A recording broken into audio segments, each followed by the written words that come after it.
The church is the enemy of knowledge and learning, her opponents say. Well, then why did she give birth to the university system? It's another forbidden question. We're going to look at it today on the Catholic Church, Builder of Civilization.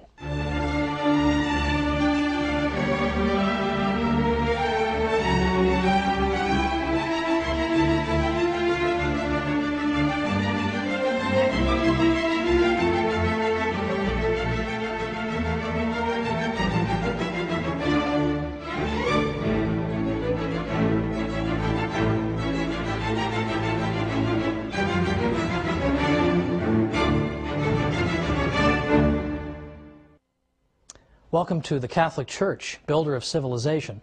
I'm Thomas Woods. This week we're going to be talking about the development of the university system and the spread of learning throughout Western Europe, which are developments that are typically thought to have taken place rather in spite of the Catholic Church instead of because of it. But as usual, we're here to overturn the conventional wisdom. Now, for a long time, it was said that a dark age descended upon Europe with the rise of the Catholic Church to prominence following the decline of the Roman Empire. That for 1,000 years there was nothing but backwardness and darkness in the West. We've perhaps all heard this. But today, more and more we see historians are scaling back the time period that they would designate as dark. No one in his right mind refers to the 1,000 years from the late 400s to the 1400s as dark. Only a lunatic would call, for example, the 13th century dark. In fact, there was a great book written once called The 13th Greatest of Centuries. Now, it is true. There was a dark period after the fall of Rome. There was a time where education declined, culture declined, civilization declined. But was that the fault of the Catholic Church, with barbarian groups in control politically of various parts of Europe? Was that the Church's fault? Now, it's interesting to note what historian Will Durant said. Now, who is Will Durant? Why do we care what he said? The interesting thing about Will Durant is not only that he wrote a zillion books, he was the Stephen King of history. He seemed to be writing, sitting at his typewriter 24 hours a day. What's significant about Durant is that he was an agnostic. He had no dog in this particular hunt. He was not out to defend the Catholic Church, and sometimes he could be kind of vicious toward the Church. But even Will Durant understands that it's not fair to blame everything that goes wrong in Western Europe on the Catholic Church. Durant said, the basic cause of cultural retrogression was not Christianity, but barbarism. Not religion, but war. The human inundations ruined or impoverished cities, monasteries, libraries, schools, and made impossible the life of the scholar or the scientist. And then he says, perhaps the destruction would have been worse had not the Church maintained some measure of order in a crumbling civilization. Well, even in the midst of the crumbling, the Church did everything she could. And on another episode, we will look at the role of the monks. The monks did so many things, we should have 100 episodes on them. We'll have one. But that's for another time. For now, let's note that in the 8th century and the 9th century, Catholics are going out of their way, Catholic bishops, to build schools. Charlemagne, the great emperor of the West, ordered the various cathedrals to open schools, as I mentioned in a previous episode. After Charlemagne, 9th century bishops and local church councils called for the opening of schools. This was the great age of the copying of Latin manuscripts from the ancient world. Kenneth Clark is the author of the great classic book called Civilization, and he says this. He said, people don't always realize that only 3 or 4 antique manuscripts of the Latin authors are still in existence. Our whole knowledge of ancient literature is due to the collecting and copying that began under Charlemagne, and almost any classical text that survived until the 8th century has survived until today. Well, there's something to credit the Church with, don't you think? In fact, the 8th and 9th centuries saw the beginnings that were unfortunately snuffed out, of a kind of cultural revival that was known as the Carolingian Renaissance. And here we saw the attempt to bring back learning and culture. And we see, for instance, the copying of manuscripts, which is important. We see, in addition to that, the development of something called Carolingian minuscule. Carolingian minuscule was a kind of writing. Before the existence of Carolingian minuscule, you would see writing that had only capital letters.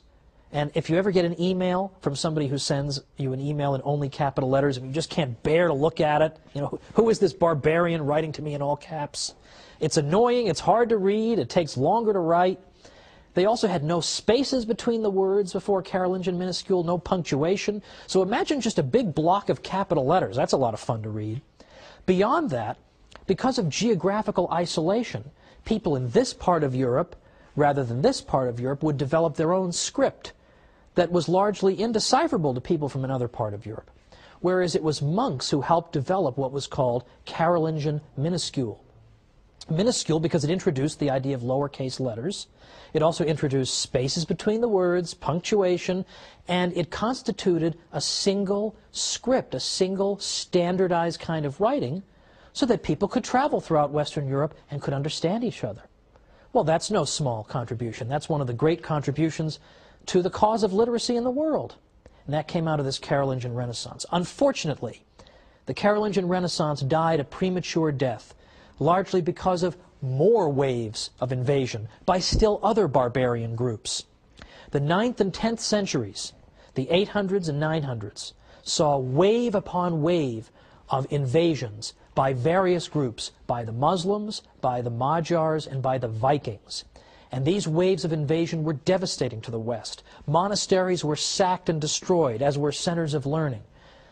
Now, Western Europeans were often very, very good fighters, but they also tended to be very slow to organize.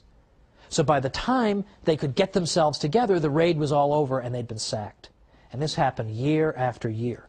Well, it's not the church's fault if it's hard to maintain civilization when the Vikings are attacking you every single year.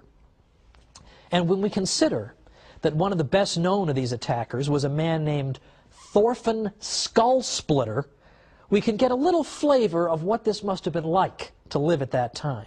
And yet, the monasteries of the Catholic Church had incredible staying power.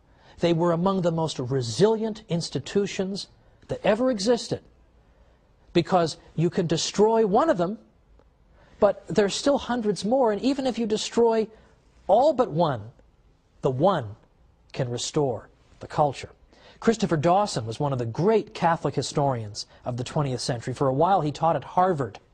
That's never going to happen again, but Christopher Dawson taught at Harvard, and he said, among other things, he said, 99 out of 100 monasteries could be burnt and the monks killed or driven out, and yet the whole tradition could be constituted from the one survivor.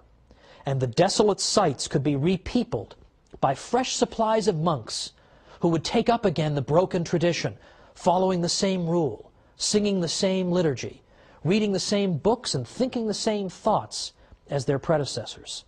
Well, if you want to revive a civilization, having monasteries around certainly doesn't hurt, does it? So the monasteries, as we'll see, as I say in another episode, played an indispensable role.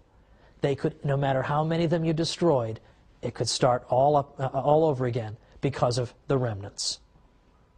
Now, historian Lowry Daly once said that the Catholic Church was the only institution in Europe that showed consistent interest in the preservation and cultivation of knowledge. Isn't that surprising to hear a historian say that? The Catholic Church is the only institution that's consistently interested in the cultivation and preservation of knowledge and the pursuit of truth. Well, it so happens that that institution, the Catholic Church, did more than any other institution to give birth to the university system in Europe.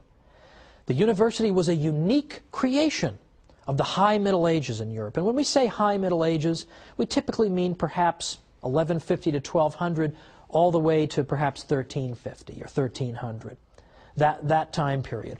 And it's an extraordinary time because, as I say, it gives birth to the university system. How could you call an age dark that gives us the universities? Now, where did the universities come from?